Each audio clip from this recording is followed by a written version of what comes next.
आज से 4 साल पहले हम लोगों ने एक बहुत बड़ी हड़ताल का आयोजन किया था, वो जो लगभग पूरे मध्य प्रदेश में हुई थी।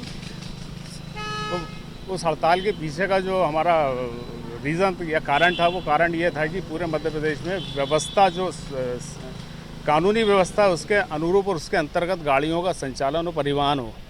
उस संदर्भ में उस समय के जो वर्तमान हमारे खनिज मंत्री थे, क्या नाम था, बृजेंद्र प्रताप सिंह जी ने हमारी हड़ताल को ख़त्म करवा के जो व्यवस्था थी उन व्यवस्थाओं को दुरुस्त करा था और उसी के अनुरूप आज तक गाड़ियां चल रही थी। अभी कल माननीय मुख्यमंत्री श्री मोहन यादव जी की एक समीक्षा बैठक हुई, उसमें उन्होंने 16 बिंदुओं पर सभी अधिकारियों से चर्चा करी और उन 16 बिंदुओं पर कार्रवाई करने की बात करी। लेकिन कल हमारे साथ ये प्रशासन द्वारा हमारे साथ जो है सौतेला व्यवहार किया गया। कल रात को हमारी गाड़ियों को रोक के बेवजह, जबकि जितनी रॉयल्टी थी उसके अकॉर्डिंगली उसमें रेट थी, पर हमारी सभी गाड़ियों का लगभग 11-12 गाड़ियों का रात को चालान बनाया गया और यही स्थिति आज दिन के समय भी रही। इस संदर्भ में परेशानी एक तो जो प्रशासन की तरफ से आई, एडमिनिस्ट्रेशन की तरफ से, वो तो आई कॉन्ट्रैक्टर ने भी उठा के सभी जितनी भी खदानें उन खदानों को उसने बंद कर दिया।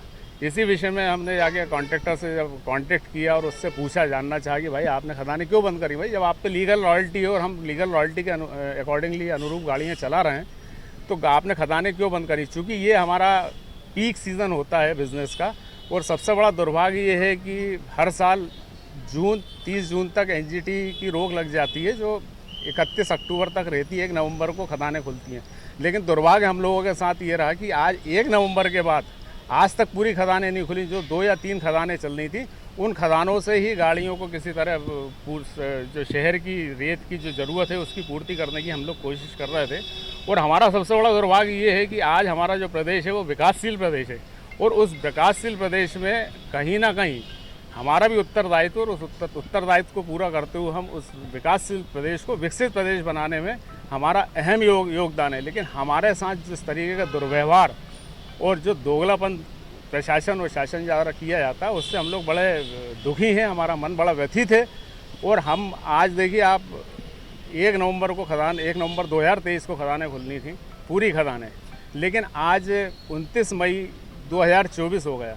पर परिस्थिति ये है कि गिनती की 2-4 खदानें खुली थी और वो खदानें भी कॉन्ट्रैक्टर ने बंद कर दी। जब आज हमने कॉन्ट्रैक्टर से कांटेक्ट किया तो उसने स्पष्ट कह दिया कि भैया हमें समझ में नहीं आ रहा हमें खदान किस तरीके से चलाना है, ना हमें एडमिनिस्ट्रेशन प्रशासन बता रहा है, ना शासन की तरफ से कोई हमारे को इस तरीके के दिशा निर्देश मिल रहा है, तो हम खदानें कैसे चलाएं। कल को अगर आपके चालान होते हैं, आप पे रॉयल्टी पूरी है सब, तो आप हमारा सर पे तबले बजाते हो। और फैक्ट भी है, जब हम गलत नहीं है तो हम तो जाके कॉन्ट्रैक्टर से ही पूछेंगे कि भाई ऐसा क्यों हो रहा है। दूसरा, जो 16 बिंदुओं पर मुख्यमंत्री ने कल जो समीक्षा बैठक करी थी, मुझे इस बात का अफसोस है कि माइनिंग कॉरपोरेशन को शायद, मेरे ख्याल से शायद रेत पीली है तो उसमें पीलेपन में शायद उनको सोना दिखता है या क्या दिखता है। सिर्फ और सिर्फ जो है वो रेत की ही गाड़ियों पे आप अगर डेटा निकलवाएंगे पिछले 6 महीने का या साल भर का, तो आपको सिर्फ रेत की गाड़ियों पे ही कार्रवाई दिखेगी।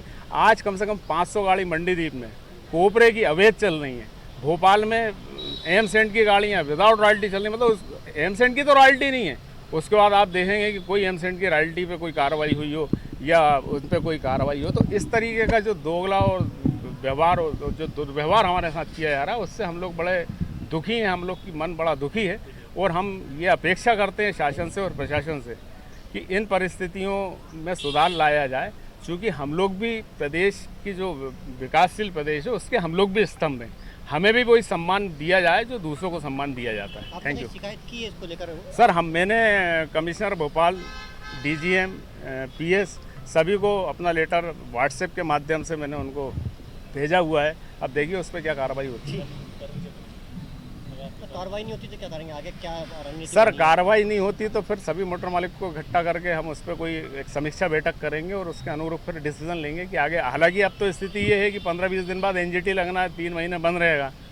तो हमारा तो अभी मूलभूत प्रश्न जो है वो ये है कि जल्द से जल्द हमारा जो कॉन्ट्रैक्टर, हमने उसमें लिखा है अधिकारियों को कि साहब आप कॉन्ट्रैक्टर को निर्देश दें कि वो जल्दी से जल्दी खदान 24 घंटे के अंदर खोले, ताकि जो पीक, चूँकि क्या होता है जब एनजीटी लग जाती है तो जो रेत आज 40 रुपये या 42 रुपये या 45 रुपये फुट में मिल रही है, वो रेत 80 और 100 रुपये में, तो इससे प्रदेश का विकास भी जो है वांछित होता है और आम जो पब्लिक है, आम जो गरीब व्यक्ति है, उस पर भी दोहरी मार पड़ती है। और उसकी वजह मोटर ऑपरेटर नहीं है, चूँकि कॉन्ट्रैक्टर का ये कहना होता है कि भाई हम स्टॉक करते हैं, नदी से रेत बाहर निकालते हैं तो उसका हमारा खर्चा आता है।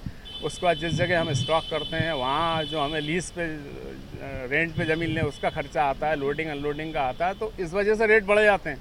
तो उसका दुर्गामी परिणाम ये होता है कि वो जो कॉमन व्यक्ति है प्रदेश का वो भी इफेक्टेड होता है, सरकारी कार्यों भी वांछित होते हैं। तो हमारा तो निवेदन आप लोगों के माध्यम से ये है कि शासन और प्रशासन जल्द से जल्द एक्शन लेके 24 घंटे के अंदर खदानें खोले। और दूसरा, चूँकि ये माइनिंग का विषय है तो इसको माइनिंग का ही विषय रहने दिया जाए। इस पे एडमिनिस्ट्रेशन के जो दूसरे डिपार्टमेंट्स हैं वो किसी तरीके का कोई एक्शन नहीं लें। अगर मेरी गाड़ी गलत है और माइनिंग कारपोरेशन, मैं तो कहता हूँ मुझे नहीं, जितना भी आज मार्केट में गाड़ी जो परिवहन कर रहे हैं जो व्यापारी हैं, अगर कोई गलत है आप फांसी पे टांग दो, मंजूर है, लेकिन गलत हो तब बेवजह हमें परेशान ना किया जाए। हमारा बस यही निवेदन है।